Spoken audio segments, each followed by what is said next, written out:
Good morning, ladies and gentlemen. Welcome to the third general membership meeting of the Davao City Chamber of Commerce and Industry Incorporated, entitled Davao Priority Projects. To formally start, may we request everybody to open their cameras and stand for the invocation, followed by the singing of the Philippine National Anthem.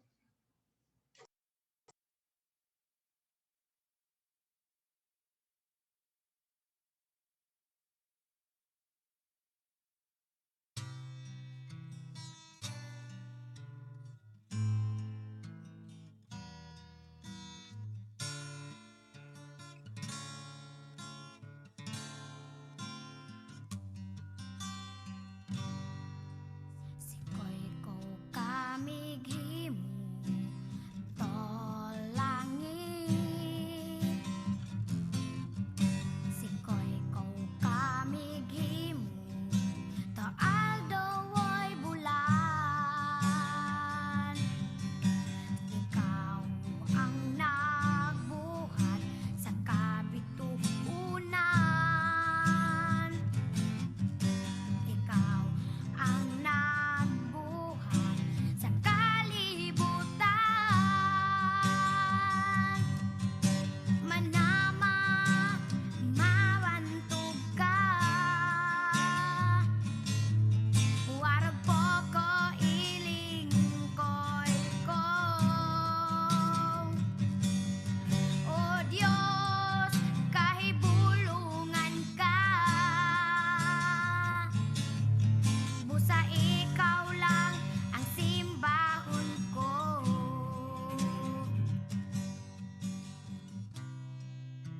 أعوذ بالله من الشيطان الرجيم بسم الله الرحمن الرحيم فقال ربكم ادعوني أستجب لكم آمين يا رب العالمين الحمد لله رب العالمين الرحمن الرحيم مالك يوم الدين إياك نعبد وإياك نستعين اهدنا الصراط المستقيم صراط الذين أنعمت عليهم غير المغضوب عليهم ولا الضالين آمين اللهم اجمع شمل المسلمين والكريستيان والأمة في مدينة دافاو وسلم دائما مجتمعنا هذا بالسلم والأمن والتقدم في بلدنا هذا آمين يا رب العالمين ربنا لا تزغ قلوبنا بعد إذ هديتنا وهب لنا من لدنك رحمة إنك أنت الوهاب ربنا إنك أنت الوهاب ربنا آتنا في الدنيا حسنة وفي الآخرة حسنة وقنا عذاب النار وصلى الله على خير خلقه سيدنا محمد وعلى آله وصحبه وسلم سبحان ربك رب العزة عما يصفون وسلام على المرسلين والحمد لله رب العالمين آمين يا رب العالمين.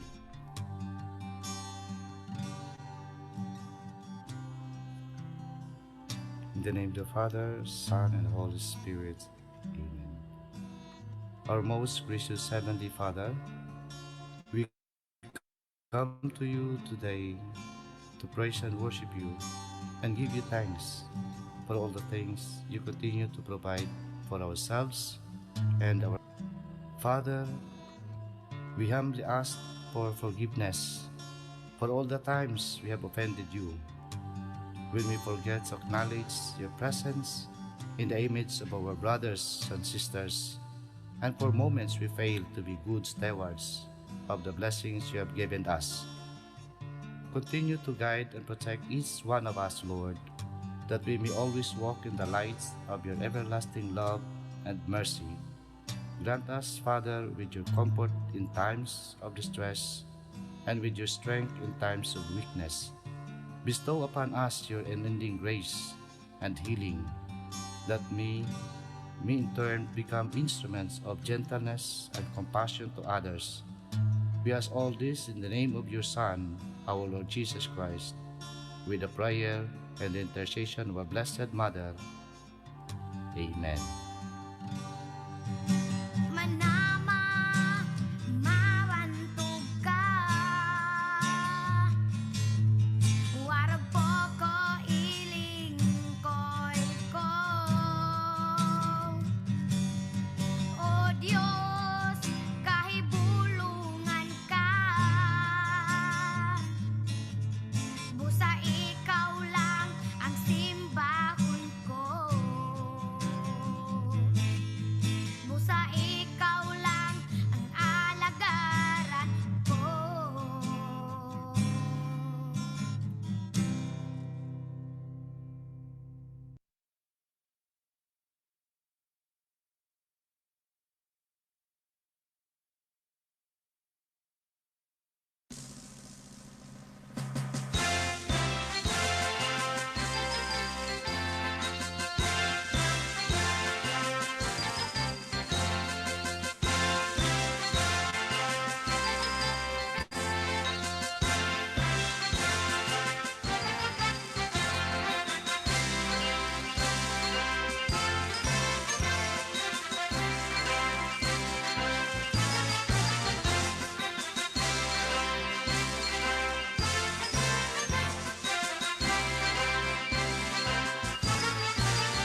Mabuhay o Madayaw. Welcome to Davao City Chamber's third General Membership Meeting. I am Antonio Ajero, your host and moderator for this morning's program. Thank you for joining us via Zoom and live on Facebook. We are ecstatic to see our valued members, our counterparts from the other local chambers of commerce all over Mindanao and the Philippines, our partners from the diplomatic corps, the local government units, the region, the provincial and national agencies, and of course, our friends from the media. Ladies and gentlemen, a pleasant good morning to all. Thank you for gracing today's event. I hope you are all doing well in the comforts of your homes and offices. We have a jam-packed morning as we will be graced by a powerhouse panel of esteemed speakers. So let's get started. Your chamber is the voice of the business sector in Davao. It has been engaged with a lot of advocacy work to address the issues and concerns of its members and stakeholders, as well as work on business linkages that will pave the way for more opportunities for everyone. To keep us abreast on Davao Chamber's activities and events for the month of March, let us all welcome our President, Dr. Maria Lourdes G. Monteverde, to give us the President's report. Good morning, everyone. We're so glad that for this third GMM, we're going to focus on Davos priority projects. I'm also very, very happy that we have the full support and a working board of trustees and committee chairpersons because our thrust really for this year is to make a recovery of what happened last year.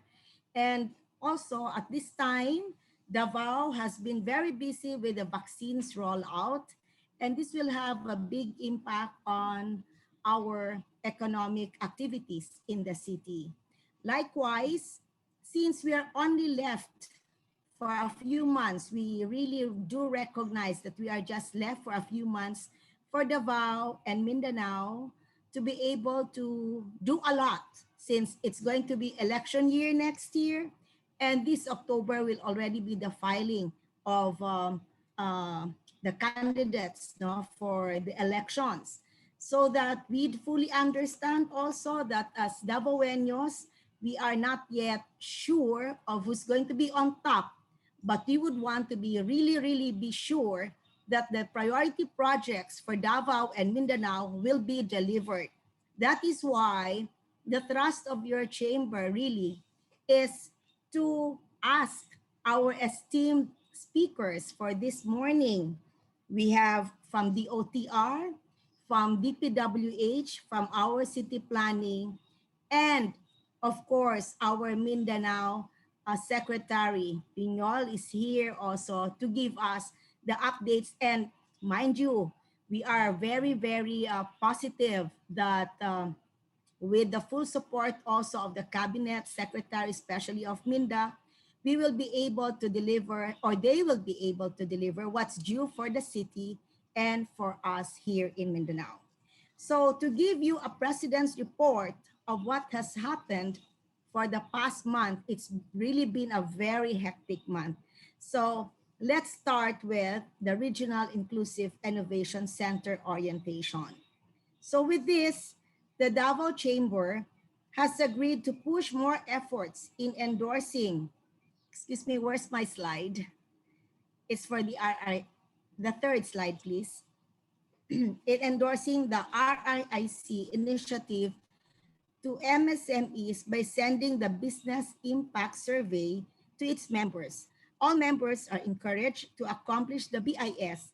Please check your emails for this, as those who will be selected may take part in the business recovery plan with the help by the member academe of RIIC, and most importantly, those who will be selected may get funding either from DTI or DOST. So these are our representatives for the RIIC. Fourth slide. For the committee hearing on agriculture, last March 3, Date Committee Chair Cherilyn Kasuga attended the committee hearing on agriculture regarding the draft ordinance on the prohibition of selling or entry of pork and other pork byproducts originating from the ASF infected areas.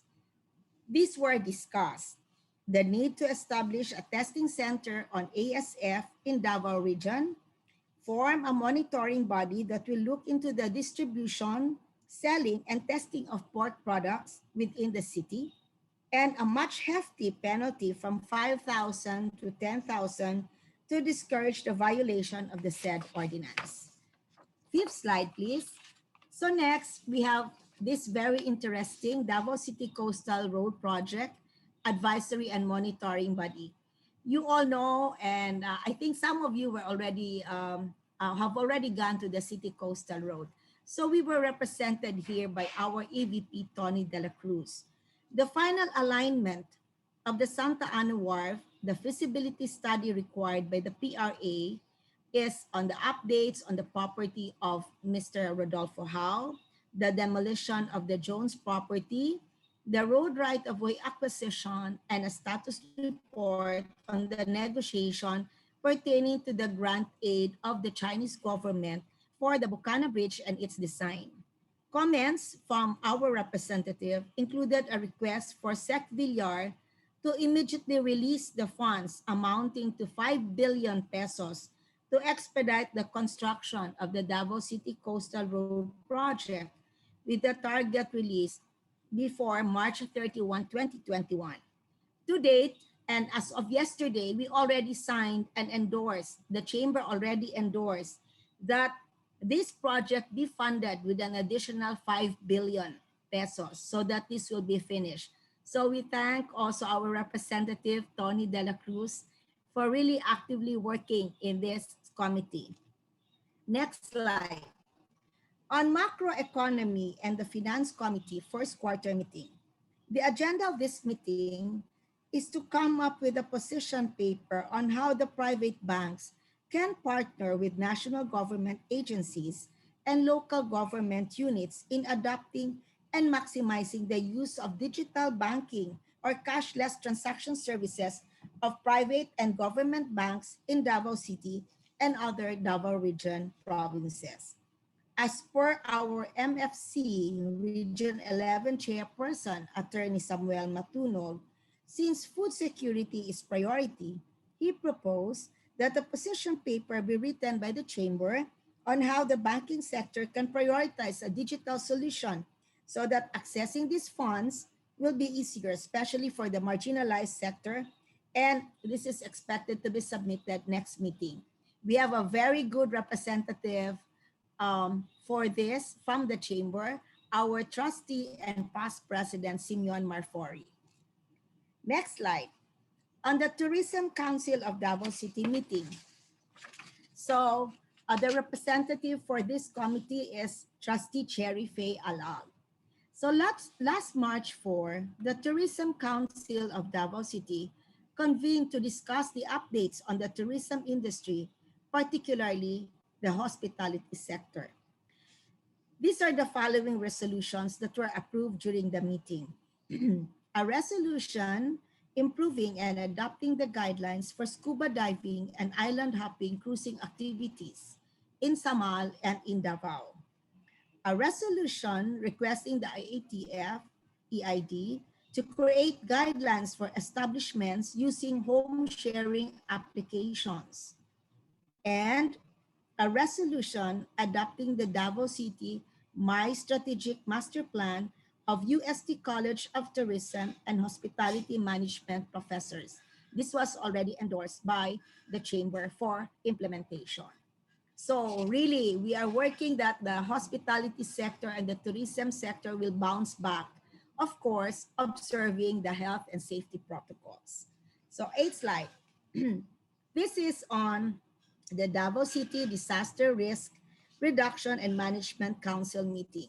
We are represented here by the very able Mr. Jason Magnaye. So last March 5, the Davao Chamber, being represented by Mr. Jason, attended the first meeting. During the meeting, the CDRRM officer informed the council members that COA have audited the account trust liabilities of the city government for the year 2020 and noted that the city government received cash donations from local sources amounting to about 5.1 million, which was intended for emergency relief, rehab, and financial assistance and have remained unutilized as of December 31, 2020. So that Mr. Magnaya said that out of this, 650,000 was then allocated for the financial assistance for the Davao City earthquake victims. Since the city has no declaration of the state of calamity due to the earthquake, Colonel Baloran suggested to return the money to the donors. The council members approved the motion to return the 650,000 to the donors. So the council members also agreed that the remaining fund will be reprogrammed and included in the LDRRM FIP for the year 2021 for the stockpiling of the relief items to be implemented by our City Social and Welfare Development Office. It was also discussed during the meeting that the Davao City government will provide financial assistance to LGUs affected by the tropical storm Orin. Next slide, please. For the Economic Development Committee first quarter meeting, the Davao Chamber attended it last March 8th, and during the meeting, we shared with the committee members that the Chamber's thrust for this year is into digitalization, and we mentioned our partnership with that of Lazada, whom you've met during our second GMM, second monthly GMM. And we mentioned here that we are willing to partner with the other agencies in crafting programs that will focus on production improvement, such as value adding and that of packaging. Next, we also believe and said that in that MSME that in order to upscale the services of the MSMEs, local products and services must be improved. So here, on our Regional Research and Development and Innovation Committee, which we are represented by Trustee Roland Suico, this meeting, during the first quarter meeting, serves as a review of the previous meeting minutes from December 2020 and contains a quarterly meeting for this year with a 7-point agenda, and the most relevant of which is agenda number 4, which was presented by Attorney Samuel Matunog of ICT Davao. And this is the development of region-wide integrated knowledge management systems on research studies in Davao region. And as mentioned by Attorney Matunog, we hope that we're going to have a centralized database. These technologies will be very useful in the respective agencies and organizations.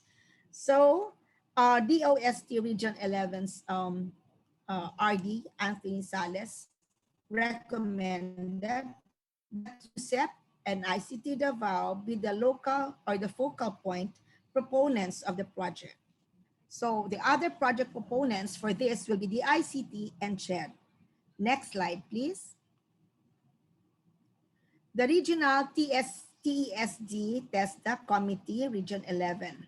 Last March 8, the Davao Chamber, represented by its training committee chairperson and now the ARTES DC Region 11 Chair, Ms. Belinda Torres. Congratulations, Ms. Bell. Attended the Regional TESDA Committee meeting, and the discussions were focused on the 2021 Office Performance Commitment and review of TESDA and that of ARTES DC Region 11's work plan for 2021. Next slide. On CADAC, this is the City's Anti-Drug Abuse Council. Last March 8th, the chamber was represented by our EVP, Tony De La Cruz, to the second CADAC meeting. And during the meeting, these were discussed. Activity design for the Reformation Program, the PIDEA Accomplishment Report, updates of the DCPO on the monitoring of the Drug Prevention Program, the CADAC Implementation and Evaluation Report for the CADAC modules, and the Drug Awareness Program for the barangays. Next slide. The Regional Development Council Region Full Council Meeting. So a full day council meeting on the 2020 RDC Accomplishment Report was done together with the other priority projects and budget concerns for the year. Our past president, who is also the PSR on tourism and the hospitality sector in that RDC, mentioned that the committee may wish to explore the regional discovery plan and a regional recovery plan and recommended that this be included in the forecast agenda. And as per RDC, there is an invitation also for other nominees for the PSR from the urban poor, NGOs, and the consumer groups. So we recommended that these all positions will be filled up soon. On the 14th slide, we have the Regional Statistics Committee first quarter meeting. This serves to present the RSC's 2020 accomplishment report, and in this, the following were discussed: the 2021 agenda forecast, a 2019 economic performance of Davao region, and a provision. They gave the 2020 updates on the census of population and also gave an updates of the implementation of the Philippine Identification System, or the PhilSys ID. This is in relation with our national ID system. And we were represented by our CORSEC and trustee, Jen Dumlao. The Davao region is the third fastest growing economy in the country in 2019 and the fastest in Mindanao. Construction is also the fastest growing industry in the region, maybe because we have the build, and the different Davao priority projects. While net exports to the rest of the Philippines is the fastest growing expenditure item. Among the 17 regions, Davao region stands as the sixth biggest economy in the country and the biggest amongst the Mindanao regions. With online registration being developed, registration expansion is targeted at 54 provinces and is scheduled for a May 2021 issuance and delivery of our Philippines national IDs. Next slide. We also had a meeting with the South African ambassador to the Philippines, Ambassador Bartina Tombisodwa Netshitenshi, last March 17. And we had this virtual meeting, and we both discussed the bilateral relations between South Africa and that of the city of Davao, with a goal to push for more e-trade initiatives this 2021. Moving forward, the Chamber is requesting, and we requested for an AVP from the South African Embassy, and we hope that we can still present it later for this GMM. And this will serve to boost curiosity and interest also in South Africa through the members of the Chamber, while we are preparing for a much bigger event this July. So with this possible partnership, we may have a South Africa later, perhaps a sister city, sisterhood agreement with a South African city together with Davao. Next slide. Next, we had a dinner meeting with the Australian ambassador to the Philippines, Ambassador Steve Robinson, and the first secretary for the political affairs, Joshua House. So we had a very long discussion about Australia, and we discussed also our tie-ups with the Philippines Australia Human Resource Development Facility. We thank them also for the AustAid, and we have very many scholars who who graduated from the from the Australia scholarship that we had. This was given to the chamber way back in the late 1990s and or let's say in the early 2000s, so 20s. I think it was with Milalen Havillana. This strong relationship continues as Australia has encouraged trading of products with the Philippines. And they even mentioned that durian has arrived in Australia. So they are looking into possibilities of durian being exported to Australia together with our other products. No? So they look forward to more products, Philippine products, that the local Australians can enjoy in Australia. 17th slide, please. So we also had our Davao City, next slide, Davao City Micro, Small, and Medium Enterprises Development Council meeting, first quarter meeting. Can I ask the PMT to show the 17th slide, please? So we covered the past year's accomplishments, the plans and programs for the current year, and other relevant updates from the member agencies in the new normal. We've had updates from the Business Bureau, from the City Agri, the City Tourism, the Food and Drug Agency, and we recommended that we will create 3 separate committees under the MS-Med Council that will focus on the issues and concerns of the MS-Med. Considering that the MS-Med Council only meets quarterly, we should have other activities to look into our events and the other concerns of our members. So we decided that we're going to have committee level discussions prior to the quarterly meetings. Next slide. For the Davao City Investment Incentive Board first regular meeting. This serves as the first meeting, and we discussed the 2020 accomplishment report, the 2021 targets, together with the approval of new businesses applying for the tax incentives and other pressing matters like the fish shortage concern and the tariff on the poultry industry. So that the chamber, together with the rest of the investment incentive board, approved the 6-month extension for fiscal incentives.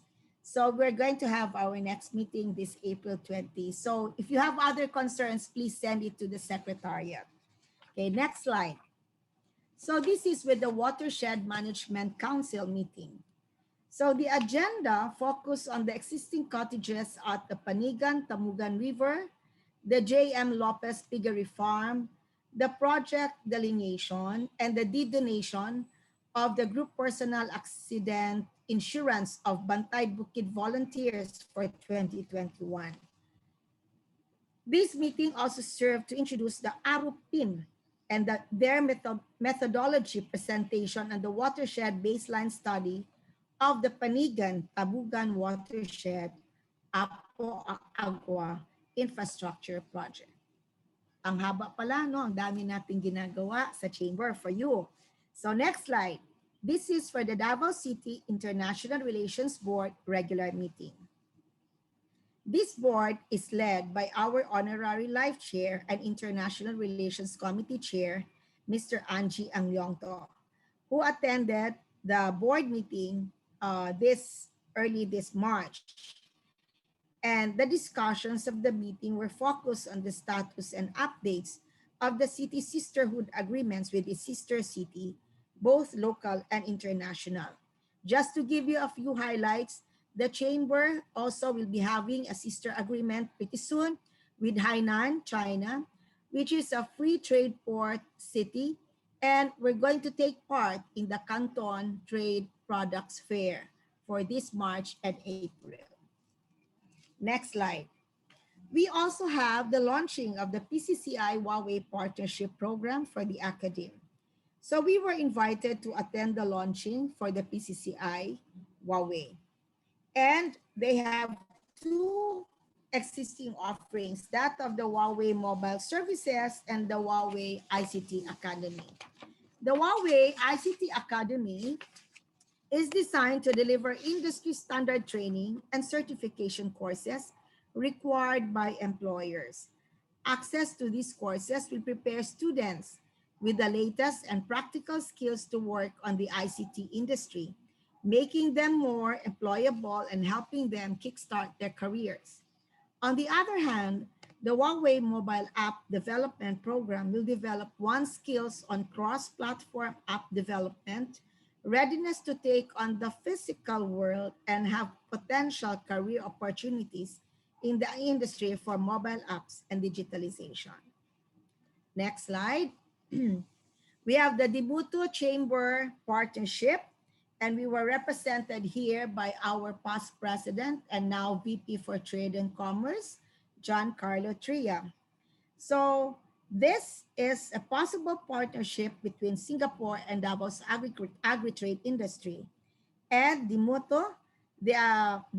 Dibuto, they seek to explore capabilities to find new markets for the new normal and match their products and services to qualified buyers in the Davao region and vice versa. So that we were able to close the trade finance gap and level the playing field for all. They will be taking part in our DATE program. And of course, for the big volume exports of the agriculture sector. Next slide. So next we have the Israel Chamber of Commerce of the Philippines webinar, Beyond Borders, Strengthening Ties Through Travels. And this was attended by our chamber members last March 24.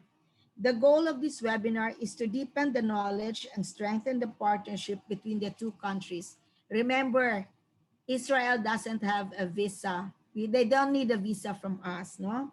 So, because we have very good relationships with Philippines and Israel, and we do have an honorary consul of Israel to Davao also. Okay. So, the aim is to reintroduce to the Israeli market and its stakeholders in preparation, no, the resumption of travels to Israel when, of course, international travel will reopen. So next slide for the BIMP IAGA Japan. Core pillars of the BIMP, these were discussed to enhance sub-regional connectivity, establish a premier regional tourism destination, ensure sustainable management of the environment, and social, cultural, and education, which are components of human resource and social cultural development. So these were the private sector-led initiatives, ICT projects, transport links, tourism, social cultural activities, cross-border trade and investment, and agricultural products. Next slide.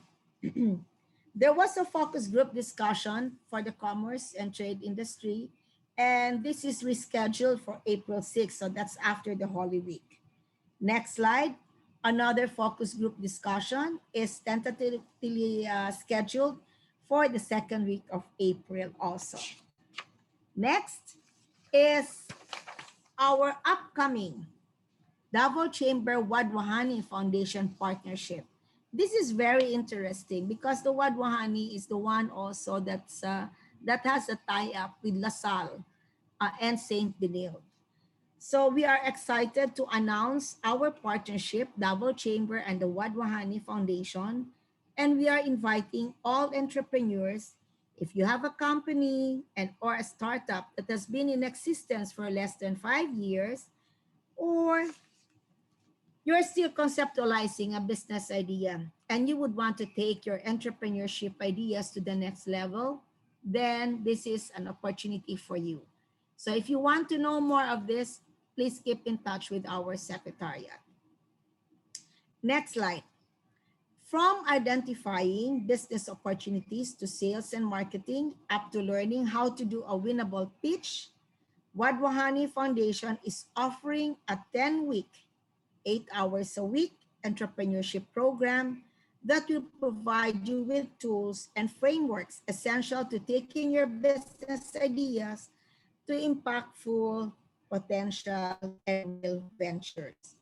Wadwahani Foundation is based in Silicon Valley, and this is a globally active um, foundation that spurs no innovations, especially in entrepreneurship. Okay, next slide, the 29th slide. If you have that great business idea that can't wait to be materialized, and you can commit to finishing the whole program until the presentation to possible investors during the celebration of the MS Med Week in July, we encourage you to sign up now. Learning fee is about 5,000 for a group of 3, maximum per company startup, and the registration for this will start this April 12th. And you may follow the Davao Chamber Facebook and just contact our secretariat for this. It's really there in the slide. Huh? So our 30th slide, the fifth date webinar on the impact of technology on sustainable agriculture. Okay, so this April 21, our date will be having its fifth webinar regarding the impact of technology on sustainable agriculture. Yesterday, we just had the biosecurity, no? So this webinar will help us appreciate more how technological advancements have made farming more efficient and how it has made food and crop production more productive and extensive than ever before. Next, we have Mindanao's global trade in a post-COVID world.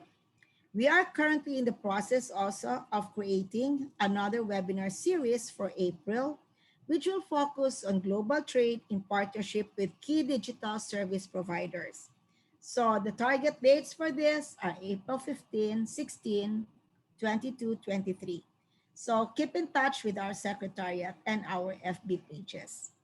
Last, we have the availability of the co-vaccine and updates on CARES 2 program. So yesterday, the Office of the Presidential Advisor for Entrepreneurship just announced the availability of co-vaccine. Today, our advocacy leads will forward the requirements for the co-vaccine. If you are interested, please contact the OPAE Secretariat directly for the inquiries. They will assist you in the number of dosages that you're going to order and also for the implementation with proper coordination with the Department of Health and the City Health Office. Their contact information is also indicated in the email which were sent to you by the Chamber. On the CARES 2 program, yesterday we had a meeting with the PCCI Mindanao presidents and the regional governors, and they really encourage entrepreneurs to apply for the CARES 2 program. There will be easier ease of loan release accordingly, easy, okay? As well as to reduce physical contact and minimize community transmission of COVID-19. Loan applicants under CARES 2 are required to submit the documentary requirements as part of the online application. Non-submission in the requirements, submission of requirements, documentary requirements, will result in automatic rejection of the loan application. So you may contact our secretariat or the P3 hotline rather, 8651 and 3333 for NCR and the free toll hotlines. You can keep in touch with our secretariat for this. So, ladies and gentlemen, our chamber members, we really had a full month, and we look forward to a more inclusive and what do we say, more dynamic engagements with the different agencies, especially the government agencies, and of course, our partners and associations, so that we will be able to deliver to you our tagline for this year. The call of the business sector is really to continue to push for our recovery, which will also help the recovery and resilience of our businesses as we face the reality of this continuous change. Vaccines are here, but we also have to do our part. Just remember, we are with you. And this is your Davao City Chamber President, Dr. Malu Monteverde. So I'm going to turn you now to the host. Thank you and good morning. Thank you very much, Dr. Malu Monteverde. If you don't know, in case you don't know, Honorary Consul of Mexico for Mindanao, for updating us about the multifarious activities of the Davao Chamber. I heard more than 30. So for every day, there is more than one activity of the Chamber. We look forward to the incoming activities for the month of April. There are a lot that you, as members of the chamber, can take part in. So don't hesitate to contact our professional management team for information. Let us proceed to help our leaders in the chamber in fulfilling our mission and vision. We will witness the oath taking of our newly appointed committee chairpersons. If you remember, we also inducted some of our committee chairpersons last GMM in February. This will be followed by the induction of the new members of the Davao Chamber. To lead us, may we call on the Chamber's Corporate Secretary, Ms. Jennifer Ellen Dacudao Dumlao, to introduce our inductees. May we request our President, Dr. Maria Lourdes Monteverde, to officiate the induction. Thank you very much, Mr. Ahero. In order to be able to serve more people and cater to more concerns, the Davao City Chamber of Commerce and Industry Incorporated will be needing more hardworking people to carry out their plans and programs. I will now be introducing the newly appointed committee chairpersons for 2021. Chairperson for the Davao Agri-Trade Expo 2021, Ms. Sherilyn Kasuga.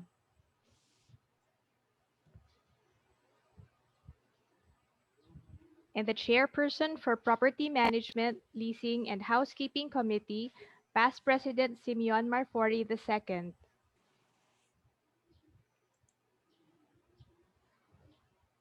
Incoming chairs, please raise your right hand as you repeat the lines after President Monteverde.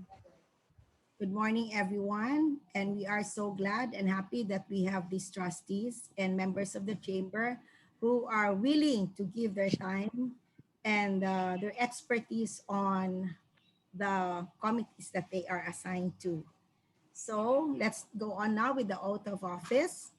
I, please state your name, I, Simeon Marfori II, been duly appointed as the chairperson of State Your Committee Property Management, Be Leasing, and appointed as Housekeeping the Committee chairperson of Agri-Trade Expo 2021 of the Davao City Chamber of Commerce the Davao of City Davao Chamber City of Chamber Commerce of Commerce and Industry Incorporated, and Industry Industry Incorporated, Incorporated, do solemnly swear to perform my duties and obligations do do solemnly swear to perform my duties and obligations to the best of my ability without fear or favor, to the best of my ability without fear or or favor, favor, abide and uphold the articles of incorporation and bylaws of this chamber, abide and abide uphold the and uphold articles the of articles of incorporation and incorporation and bylaws of this bylaws of chamber this chamber, with the aim in view with the aim in view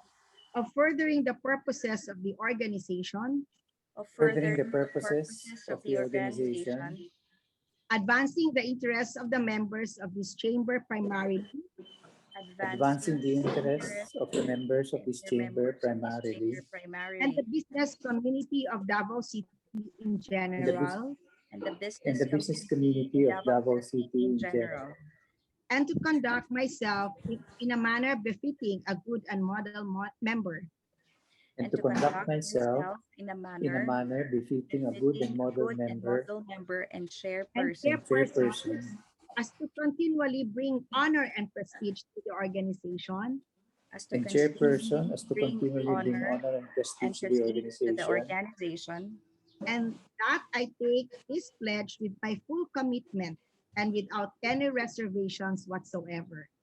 and and that I that take I this take this pledge with my pledge full with full commitment commitment and and without without any any reservation reservations whatsoever. whatsoever. So help me God. So So help help me me God. God. Congratulations! Thank Thank you. you. Actually, Thank you, President. kayong dalawa, you've been working even hindi pa kayo na-induct. So Thank thank you you. for Thank you. that. Thank you. Okay. You. For the congratulate our new committee chairpersons, no, for giving their work even before being inducted.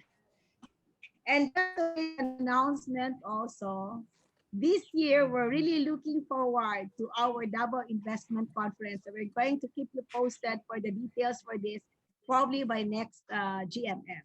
Yes, please, Jen. Let us all give everyone a virtual round of applause.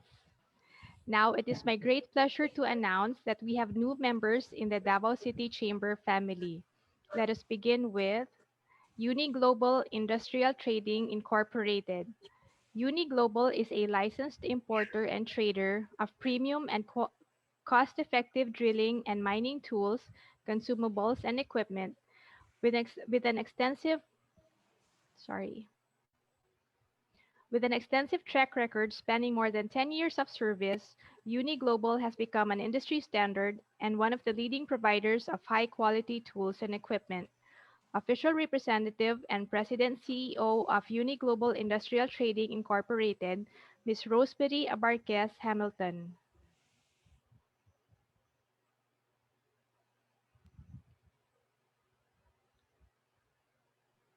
Davao City Chamber also welcomes Cariaga Law Office. Cariaga Law Office is a legal partnership located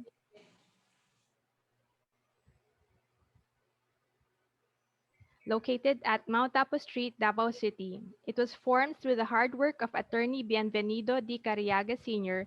and is now being managed by his daughter, Attorney Susan B. Cariaga. Since its incorporation, Cariaga Law Office has become a renowned and trusted legal service provider in Davao City and currently caters to a vast range of clientele, especially in civil, real estate, and property law. Official representative, Attorney Susan Cariaga.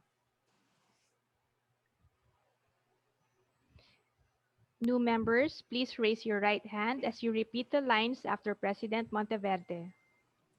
Good morning and congratulations to the Davao City Chamber. We have new members with us, and we are so glad that Ms. Rosemary Hamilton is here together with Attorney Cariaga. So please raise your right hand and repeat after me. I state your name, I, Susan Carriaga, representing the company, state your company, the Uni law Global office, Industrial Trading Incorporated, having been having been duly admitted for membership of the Davao City Chamber of Commerce and Industry, having been having been duly duly membership admitted of the Davao City Chamber Chamber of Commerce and Industry, Industry, Industry, do hereby pledge do hereby pledge to hear that, that I will faithfully that I will that faithfully I will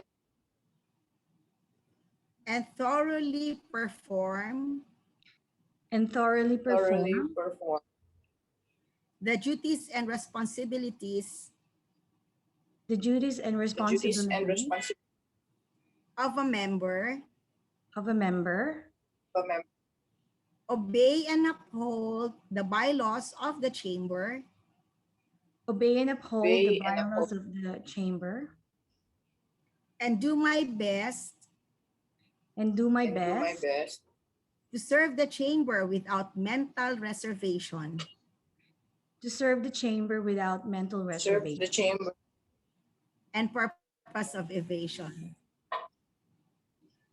and purpose of evasion. reservation. Yeah, we do have some challenges with the net, no? Okay, so help me God. So help me God. So help me God. Congratulations. Challenging you. talaga. Okay, congratulations. Thank And you very welcome to much. the Davao City Yeah. Chamber. Thank Welcome you. again, Attorney Susan. Nice to see you. Dr. Malu, Yeah. Jen, please. Welcome to the newest members of the Davao City Chamber. We look forward to your active participation in future chamber events. Thank you very much, Corporate Secretary Jen Dumlao and our ever supportive President, Doc Malu Monteverde.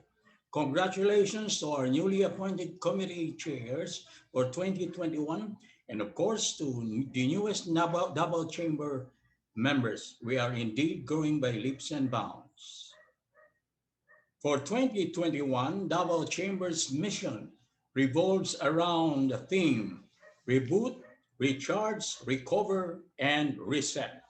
And as part of the efforts to reboot the country's economy, it is important to draft and implement policies that can support the reopening of parts of the economy. One of these policies is the Senate Bill 1357, or the Corporate Recovery and Tax Incentives for Enterprises Act, that aims to cut the country's corporate income tax. To give us an update on the CREATE Act and how this law will benefit the local businesses, let me introduce to you our special presenter this morning. He is a certified public accountant or CPA and a tax professional with more than 20 years of experience serving local and multinational companies. He has also represented clients in tax assessment cases before the BIR and the local government units.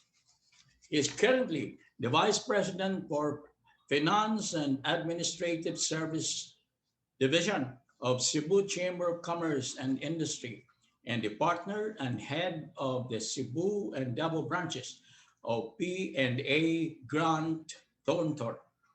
Ladies and gentlemen, let's welcome Mr. Wendell Ganhinhin. Thank you, sir, for the kind introduction. Good morning, everyone. Maayong buntag sa tanan. I'm very honored and privileged to be invited as one of your research speakers, and like to thank Davao Chamber for that invitation. So I'd like to request the host to allow me to share my presentation, please.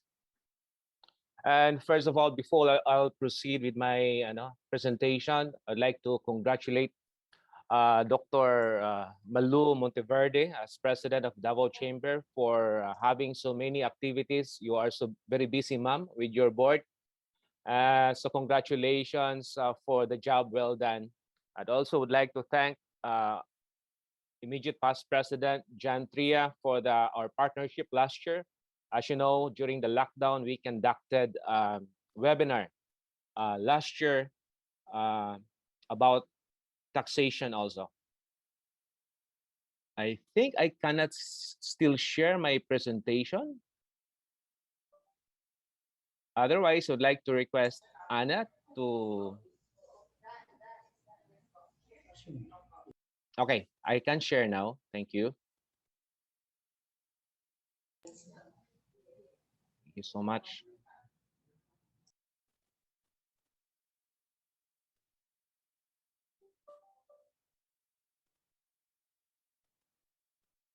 Okay, sir, can you see my presentation? So I hope you can see my presentation clearly. Okay, so I'm tasked to discuss the CREATE bill. So I'd like to discuss the highlights of the CREATE bill in 20 minutes. No? So I will make this very fast. So as you know, as you heard in the news, this CREATE bill was already approved by the bicameral conference. So it was approved by the senators and the congressmen, and it is due for signature by the president. It was enrolled as a bill, I think last February 24. And I'm waiting the news. I'm checking the updates right now, but there's no news yet that the president already signed of this new bill.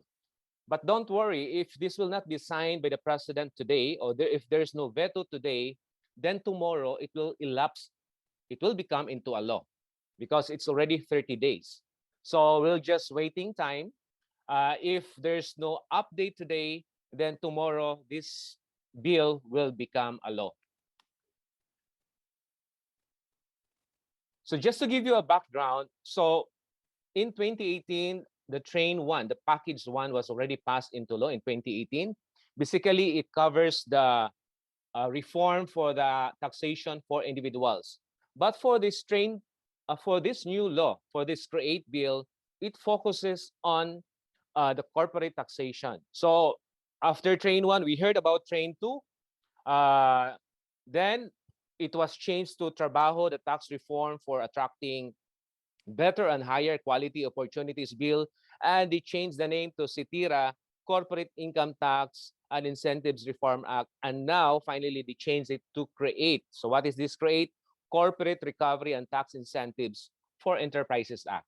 And due to COVID-19, so there was really a push for this bill to be passed. No, and in fact, Davao Chamber was part of that. Is part of that advocating the immediate passage of this law. Why do we need to pass this law? So I'll discuss that later on. But aside from this, we are also waiting other packages. The package 3, for example, real property valuation.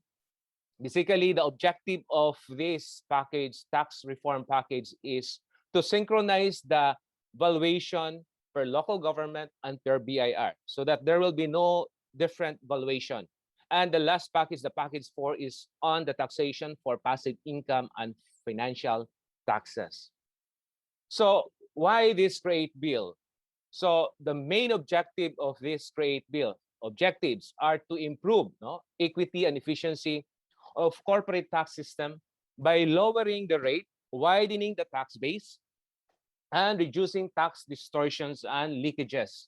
So we will see why do we need to lower the rate. And of course, we need to develop a more responsive and globally competitive tax incentives regime that is performance-based, because when you will be registered with BOI or PESA, it should be, you need to commit, if you want to hire 1,000, if you committed 1,000 employees that you will hire, then you have to achieve that one. Because if you cannot achieve, then it will be gone, your incentives will be gone. So that's the purpose of this rationalization, this tax reform. It should be performance-based, it should be targeted. We have to identify critical industries that will help our national development.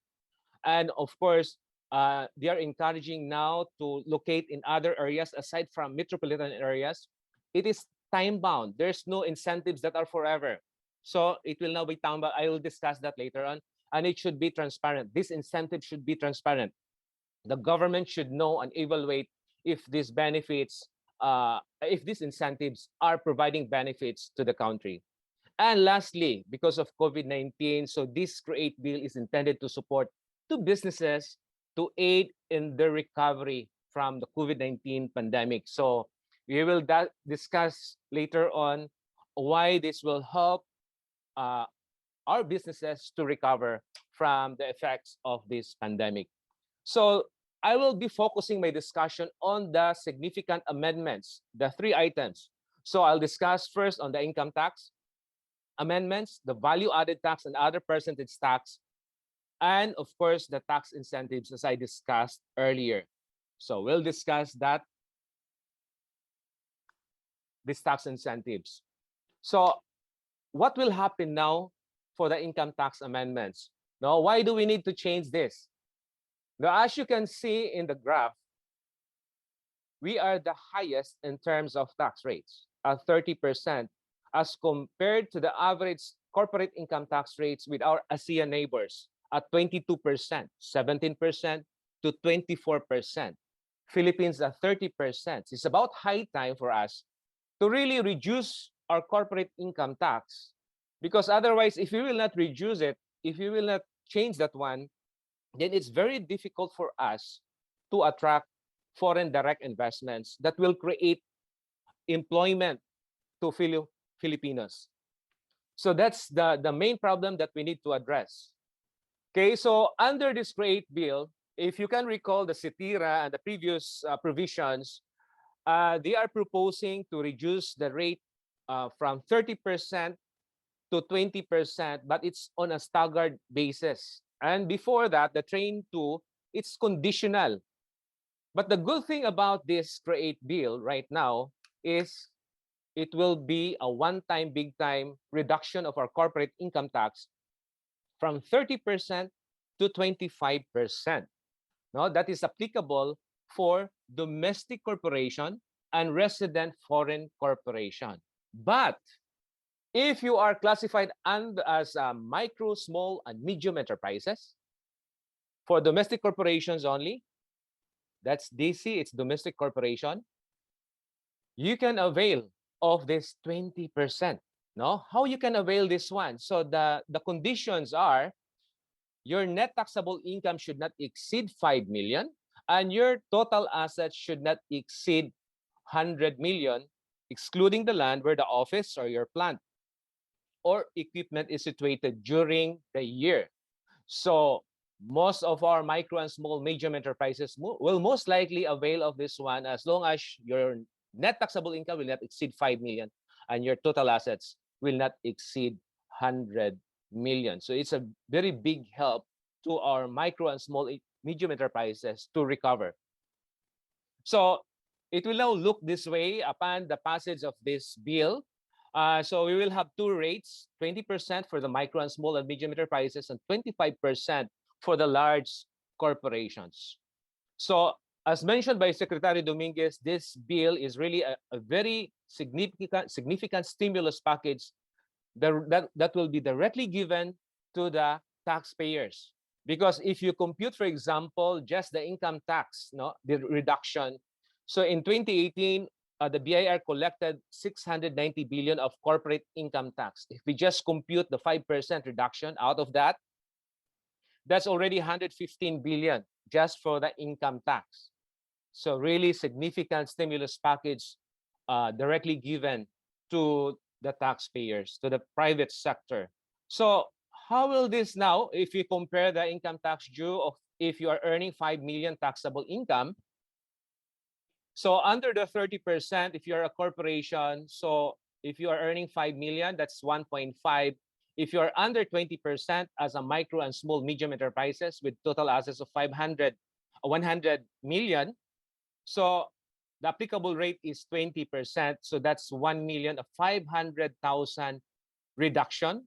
But if you are a sole proprietorship, I'm sorry, the 20% will not apply to you because it's only applicable for domestic corporations. For corporations, it can be a regular corporation or a one-person corporation.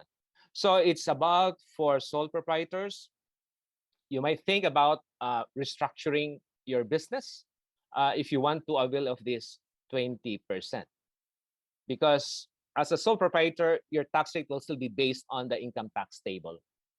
Okay, well, let's move on to if you are a large corporation earning 10 million net taxable income, for example. So under the old rate, it's 30%, that's 3 million. Under the new rate, 25%, it's 2.5. So a 500,000 reduction, assuming if you have a 10 million taxable income. If your business is under sole proprietorship, again, you will be based on the tax table. And your tax will be 3.1 million, which is higher as compared to this one. Okay, so that's the difference as regards to the use of the rates for corporations, regular or one-person corporation as compared to sole proprietorship. So for COVID relief, temporary COVID relief measure, so the tax rates for schools, proprietary educational institutions, and hospitals will be reduced from 10% to 1% until June 30, 2023, upon approval of the CREATE bill. And good news, another good news is the minimum corporate income tax as a temporary COVID relief measure will be reduced from 2% to 1% until June 30, 2023. And another good news would be on the improperly accumulated earnings tax because it will be a problem for corporations if your retained earnings will exceed of your paid up capital stock. And if you fail to declare that as dividends, then you will be subjected to the 10% improperly accumulated earnings tax that will be repealed. So that's very good news. So you will be encouraged to reinvest your retained earnings so that you can expand your business. For inter-corporate dividends, if given from a domestic corporation to another domestic corporation, another stockholder, which is a domestic corporation, that's already exempted. But under this CREATE bill, if you have a subsidiary outside the Philippines, for example, in Singapore or other countries, and if you are holding at least 20% of the outstanding shares for a minimum of 2 years, the dividends that will be declared from that foreign subsidiary to the domestic corporation here in the Philippines will be exempted of the dividends of the tax, because supposedly before this create bill, that will be subjected to 30% if you receive dividends from a foreign subsidiary. As long as you comply of these conditions, 20% and minimum of 2 years, and you actually use that to reinvest in the business operations, then that dividends, foreign dividends, will not be subjected of the regular tax of 30% or 25%, but will now be subjected, will be exempted from tax.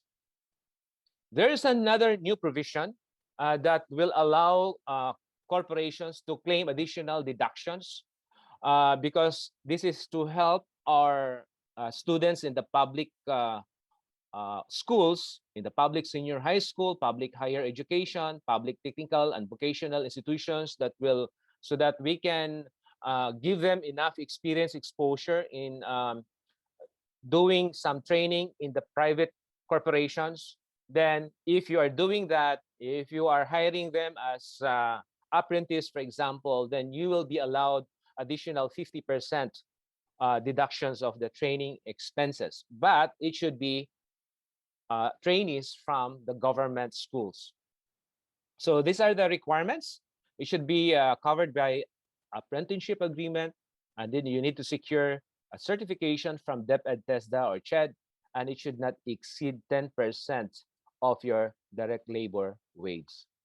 So there's also another proposal in this create bill for tax-free exchanges, because under this tax-free exchanges, it's now very clear that when you, for example, it's common that you will contribute, for example, land, real property to a corporation.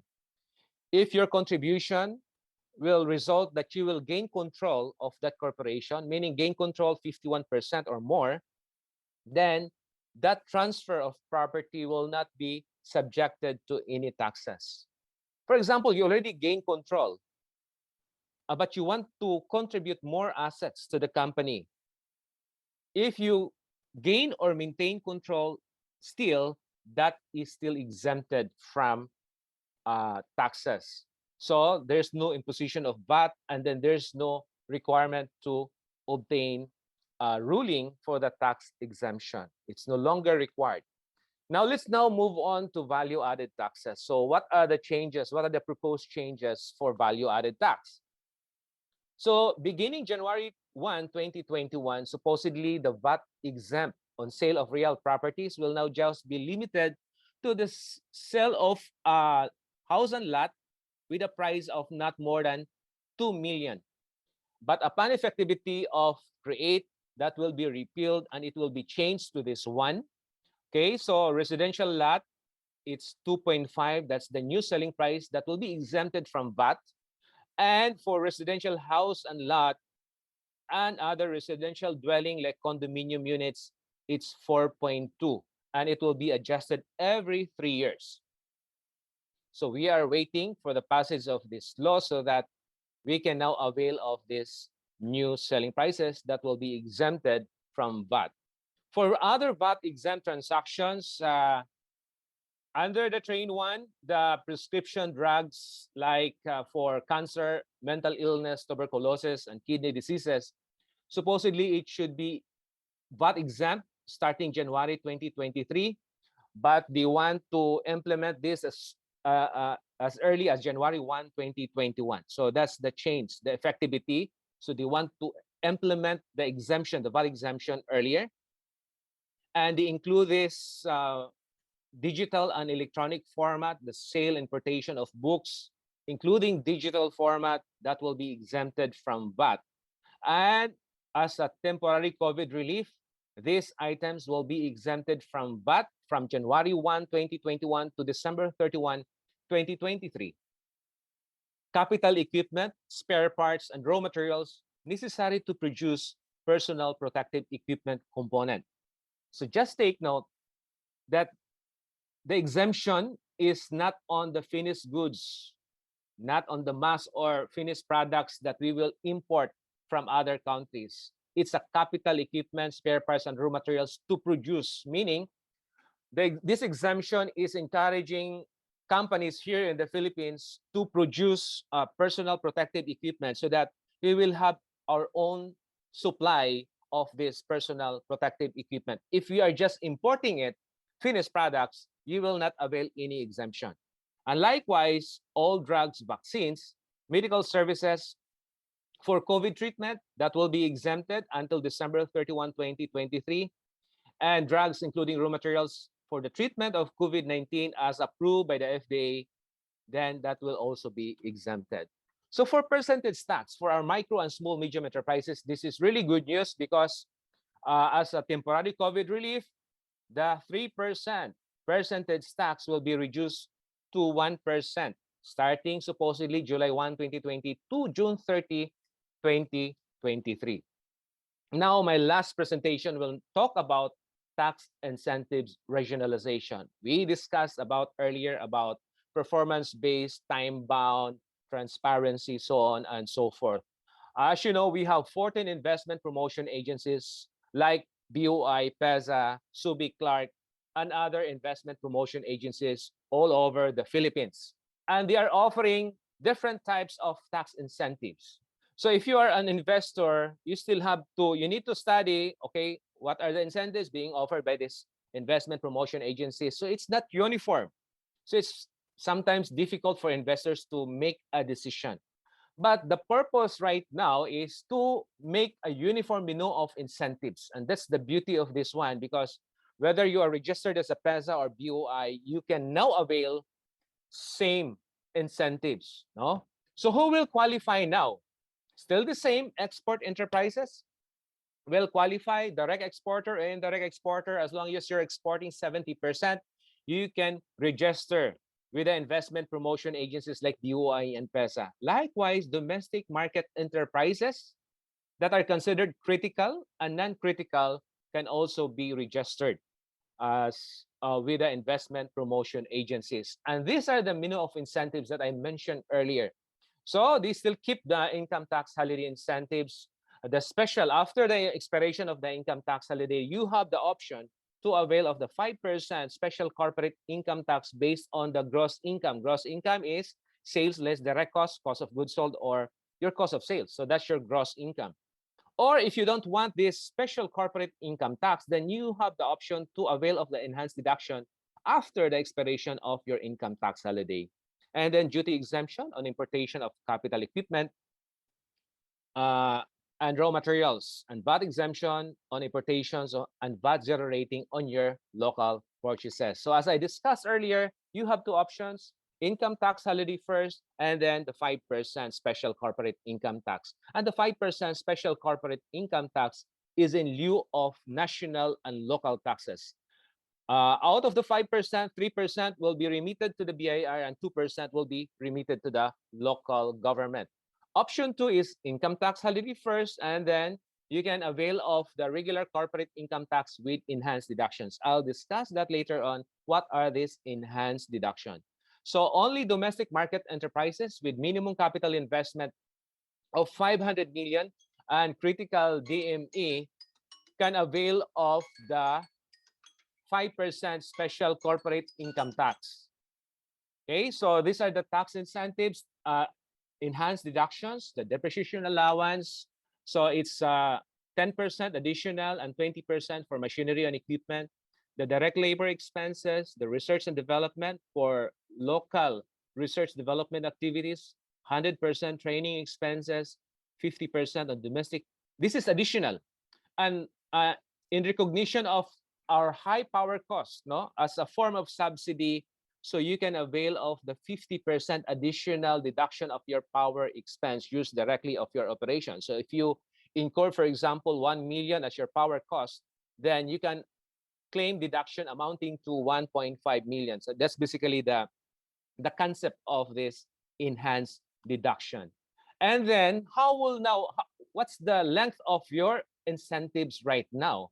It will now depend where are you located. and then your industry classification. So if you are located here in the National Capital Region, then you can only avail of this 4-year income tax holiday if you are a Tier 1 industry. So if you are outside NCR, but you are in Metro Davao, for example, Metro Davao is composed of Davao City, Digos, Tagum, Panabo, Samal. So if you are in metropolitan areas like Metro Davao, only 5 years income tax holiday if you are a Tier 1 industry. But if you are outside NCR, if you're outside the metropolitan areas, okay, all other areas, you can avail of the 6-year income tax holiday. But if you're a Tier 3 industry, you are classified as a Tier 3 industry, then you can avail of the 7-year. This is the maximum, no? The 7-year income tax holiday and the 10-year special corporate income tax or regular corporate income tax with enhanced deduction. So it will now play the where are you located and your industry classification. Who will determine the priority industries? It will be NEDA who will determine that one. Okay, so for domestic market enterprises, so basically the earlier presentation is focused on export enterprises and critical domestic market enterprises. This one is domestic market and activities that are not classified as critical. So the incentives, the length of the incentives will be shorter as compared to the previous one. You can still avail of income tax holiday, but the special corporate income tax or with a regular corporate income tax with enhanced deduction will just be 5 years, basically. Okay, so to encourage, no, this is in alignment of the Balik Provincia program of the government. No, we are encouraging people in the urban cities to go back to the provinces. But how can we do that if there are no jobs available in the provinces? So we need to encourage investors to locate in the provinces. So to do that is to provide more incentives if the investors will locate in the provinces. So for a company who will fully relocate their operations from the NCR, this is another incentive, additional 3 years, and additional 2 years of incentives if you locate in an armed conflict or major disasters, like for example in Marawi or in Tacloban. So perhaps if you locate your business in these areas, then you can avail of longer income tax holiday. Another beauty of this bill, my friends, are there is some flexibility given to the Fiscal Incentives Review Board. They will make a recommendation to the president, and the president can modify the mix, the period, and the manner of availment of incentives for highly desirable projects. So because in the past, we failed to attract really big multinational companies to locate in our country. But under this CREATE bill, there is a provision that the president has the option to make our incentives more attractive to the big multinational companies, because he can offer not to exceed 8 years of income tax holiday and 5% special corporate income tax, but not to exceed 40 years. So that is the good thing about this, because if we really want to attract these big companies, then we need to make our offer more attractive to them. And the president has the power to do that now, to modify the incentives that we can offer. So this is my last presentation. Before I will end, I will like to share with you some Bible verses that we can that will inspire us. So as you know, Job lost his all his children, his wealth, and everything that he had, including his friends. His wife did not support him, but still he said, "Naked I came from my mother's womb, and naked I will depart. The Lord gave, and the Lord has taken away. May the name of the Lord be praised." Still, even despite of the tragedy that he experienced, he still praised God. And lastly, Matthew chapter 6, verse 33, but seek first the kingdom of God and his righteousness, and all these things will be added to you. Thank you so much for listening, and I'm waiting for your questions during the open forum. So you can take note of my email address and my mobile number if you have some questions. Thank you so much.